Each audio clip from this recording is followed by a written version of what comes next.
Өмір деген даңғыл жол сияқты көрінетін. Олай емес екен. Отбасымыздың тірегіне айналған асыл жар, абзал әке болған аяулы жан, Рақымжан Мәдиұлының өмірден өткеніне де 10 жыл толды. Өзіңсіз өткен ең ауыр 10 жыл. Қайғыдан еңсеміз түсіп, еңіреп жылап қалғанымызда күні кеше сияқты еді. Қаншама жылдар жылжып өтсе де, ойсыраған орның еш қашан толмасы анық. Өзіңді еске алмаған күн болмады.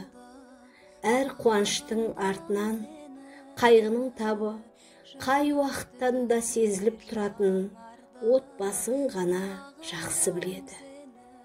Алла өзіңе ғұмыр бергенде мамыр айының 16-сына 56 жасқа толған болар едің. Қайран асыл азамат, қасиетті ата-анадан тәрбие алған текті жан едің. Ешкімге ұқсамайтын өз болмысың, өз табиғатың, даралығың жаныңа ғана жарасып тұратын. Аз сөзді, уәдеге берік, өтірік сөзге мүлдем жаны қас, істеген ісі қалыпқа құйғандай аса ұқыпты, тазалыққа жаны құмар, жаны жайсаң жан едің. Жымиып бір күлген сәтіңде жүрегіңе бар қуанышың жиылғандай жадырайтын едің. Әттең, әттең, қос құлының көзінің ағы мен қарасындай шексіз жақсы көретін. Жанында отырғанда балаларының бар қылығын жақсы көріп, көз алмай үздіксіз қарап отыратын, тоймай қарайтын. Жасындай жарық етіп, өміріңнің мезгілсіз сөнерін кім білген? Еске алмаған, көздің кермек жасын төкпеген сәт жоқ қой. Ендігі жерде мәңгілік мекеніңе барып, ұлдарыңмен бірге Құран бағыштау ғана қолымыздан келеді. Жасаған ие жаныңа жәннаттан орын бергей, иманың жолдасың болсын. Қос қанатыңды, отбасыңды желеп жебей көр. Олар ер жетті, азамат болды, Аллаға ғана шүкір дейміз. Бағыштаған Құранымызды бір Алла қабыл қылғай.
Аққайың арылды ақ қардан, сағындым сені. Сандуғаш сайрады бақтардан, сағындым сені. Елесің жоқ болған тәтті арман, сағындым сені. Келесің жаным қай жақтардан, сағындым сені. Күн батты таң атты тағы да, жаралы жаныма, жоғыңа сенбестен қарайлаймын жолыңа. Сен едің ертегі аралым, дертімнің таба алмай амалын, таусылып ішімнен бар